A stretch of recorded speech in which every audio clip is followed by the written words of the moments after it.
नमस्कार। आज के इस कार्यक्रम में हम चर्चा करेंगे प्रभावी प्राथमिक शिक्षक के गुणों।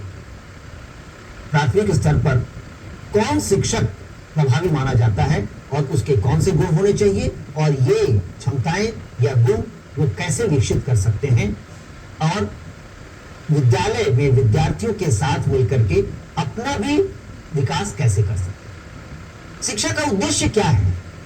शिक्षा का उद्देश्य विद्यार्थियों में ज्यादा अधिगम या सीखने के प्रक्रिया को तेज करना और कम समय में ज्यादा सीखने को ही हम एक अच्छा टीचिंग लर्निंग एनवायरनमेंट कर सकते हैं। और जो शिक्षक इस प्रक्रिया को ठीक से चला सके उन्हीं को प्रभावी शिक्षक कहेंगे। अधिगम ज्यादा होना चाहिए और तेज होना चाहिए। कक्षा 1 का शिक्षक, कक्षा 5 का शिक्षक, कक्षा 8 का शिक्षक, उच्च शिक्षा का शिक्षक सब एक ही होगा? सभी में एक ही तरह के गुण होंगे? नहीं, ऐसा नहीं है।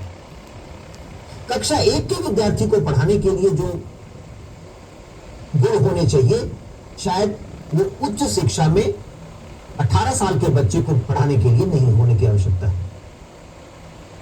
6 साल का बच्चा जो पहली बार परिवार के माहौल से बाहर निकलता है और विद्यालय आता है, अपने मां बाप के संरक्षण से बाहर निकलता है, वो एक ऐसा माहौल खोजेगा जहां उसको परिवार का माहौल मिले। और शिक्षक की शायद यही अपेक्षाएं होंगी कि वो बच्चे को कक्ष में ऐसा ही माहौल दे उसको परिवार जैसा लगे। लेकिन 11 साल का बच्चा तो शायद 5वीं या 6वीं में पहुंच जाए, वो ये नहीं अपेक्षा करेगा। वो 5 साल तक विद्यालय में रह चुका है तो उसको अपने दोस्तों के साथ रहने की आदत पड़ गई है और विद्यालय को भी वो अपना एक परिवार जैसा मानने लगा है। तो उसके लिए शिक्षक को जो कार्यकलाप करने की आवश्यकता है वो अलग होंगे।